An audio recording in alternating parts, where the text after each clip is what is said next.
Hello everyone, I'm Steve Andrews, also known as the Bard of Ely, and today is Halloween, or Samhain as it's also known, to pagans and Druids, which brings me to King Arthur Pendragon, who is a Druid leader, and this is a book about him, The Trials of Arthur, which I talk about elsewhere. But I want to take you back to Samhain, Halloween in 1995, because I have a story for you, a Halloween story. And what actually happened was I was in my house in Ely in Cardiff at the time, and I wasn't expecting anything in particular to be happening apart from kids coming around in the evening doing trick or treat. And it was raining, it wasn't a very nice day, and suddenly I got a bang on the door, and it was King Arthur. It was King Arthur Pendragon that I've just shown you. And he said, Steve, I've got a quest that I want you to join me on. Now, what you don't know is I've been knighted by King Arthur as a quest knight of his Druid order, the Loyal Arthurian Warband. Anyway, I took one look at Arthur and I could see his legs were all bandaged up. And I said, oh my God, what's happened to you? And he said he was in a motorbike accident earlier in the day. And because the quest was so important, he'd hired a car and he'd driven down to Wales. Now, I said, well, come in a minute and tell me, what we're going to be doing, which he did. And the idea was that we were driving down to West Wales to find a mountain called Carn Ingli, which means basically in Welsh, Mountain of the Angels. And the story goes is that there used to be a Welsh Saint who used to live on this mountain, and he was called St Brynach, and he used to talk to the angels. That was part of the story. Anyway, in 1995, there was a guy living, if you like, in the role of that saint. And this guy's name was Laurence Main. And Laurence used to write for the Western Mail newspaper. He used to be like a guide to ancient tracts and monuments, and of which he is an expert. He has an expert knowledge on all this.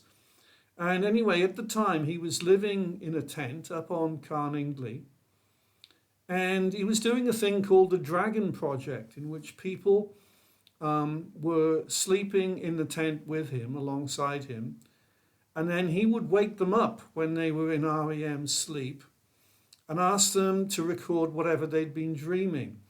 And they were compiling all the dreams together to see if there are any common themes. I'd been in touch with Laurence and said, well, maybe someday, I'll be the dreamer.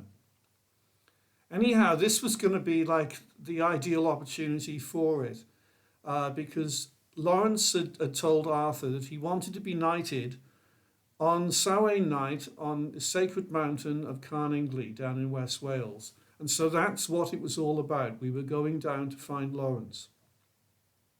So I got in the car and with Arthur, and he drove through the torrential rain of the day. Finally, we get down to West Wales.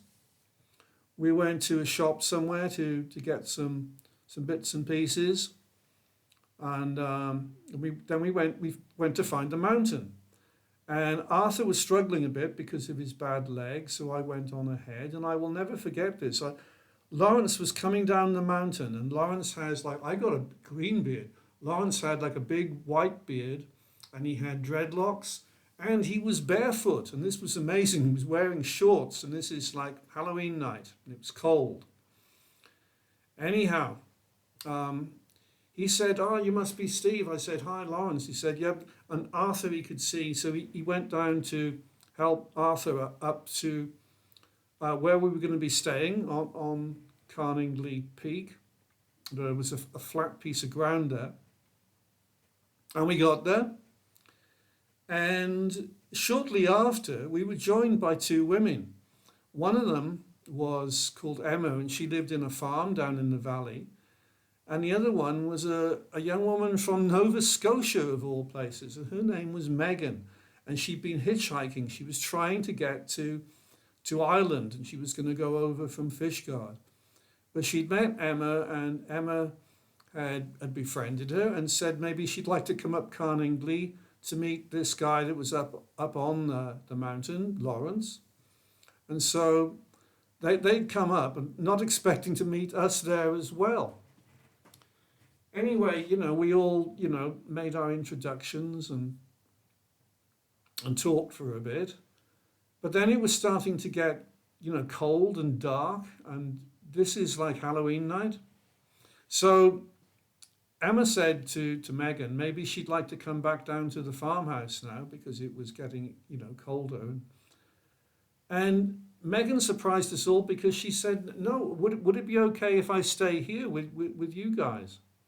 So Arthur and Laurence and me said, well, yes, okay. And there were 2 tents. Now, this is interesting as well because Laurence said that he got the second tent because he was putting out messages like the St Brynach of old to, the angels, to the spirit world, and somebody who had donated the second tent to him. So he said, well, Steve, this is the night that you could be the dreamer. And that meant that Megan would be going in the tent with Arthur. Anyway, we knighted, or rather, I didn't. King Arthur knighted Laurence. And we had, I think, a song. I had my guitar and I played a song, I think. But then it was getting cold. It was getting very cold and dark. And so we got in the tents. Now, I told you what was going to be happening was that Laurence would be waking me up when I was dreaming. But I didn't get to sleep. I didn't get to dream because it was so cold, and I had my sleeping bag and I was lying on the stony floor in the tent, and the cold and the dark. And every now and again, Laurence would say, Steve, have you been dreaming yet? And I'd say, no, Laurence, I still haven't got to sleep. And the night drew on, and then at one point, he asked me that, and I said, no, I still haven't been to sleep, but I've just had some kind of a psychic vision. I've had some images in my mind. And he said, okay, great, well, record that into the tape recorder. So I did. And I said, I'd seen 3 black cloaked figures. And that went into the tape recorder, as I say. And then we carried on with the night, with me trying to get some sleep, and finally, it became obvious that it was dawn. The light was coming through. So I said to Laurence, I said, well, look, I'm just going to, get up now, and I'm going to go outside and find somewhere to go for a pee. And he said, okay. And I'm opening the tent flap, and Arthur was opening the flap of the other tent. And he said, Steve. I said, morning, Arthur. He said, you're never going to guess what I've been doing. I said, okay, well, tell me about it. He said, I've been fighting psychic battles all night with some dark forces that were coming for Megan. He said they were like the Ring Wraiths which were in the Tolkien books. And I said, well, I'll tell you what, Arthur, I would believe that because, funnily enough, I had a vision in the night of 3 black cloaked figures, and Laurence has got that on the tape recorder in the tent. Anyway, we all got up, and finally it was time to go. So, Arthur and me bid goodbye to Megan and to Laurence, and we made our way back down to the car. And we went, first of all, to call in a shop down in the valleys. And it was one of these shops with glass windows and door, and you could see the lady through the glass at the counter. And Arthur said, Steve, now you know what we've been doing and you know who I am, but if I tell the lady in the shop that we're going in to see now, who I am, who you are, what we've been doing and what we're doing next today, she's never going to believe us, is she? And I said, no, she's definitely not going to believe us. And what we were doing next that day was Arthur was driving me back to Cardiff, and we were going to another ancient site, St Lythan's Burial Chambers, which is outside Cardiff, where Arthur was going to be knighting a guy called Pete, who worked for the BBC.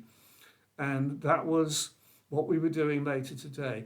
And as I said, there was no way the lady in the shop was going to believe all that. And with that, that is the end of my story, my Halloween story from 1995. Happy Halloween, happy Samhain.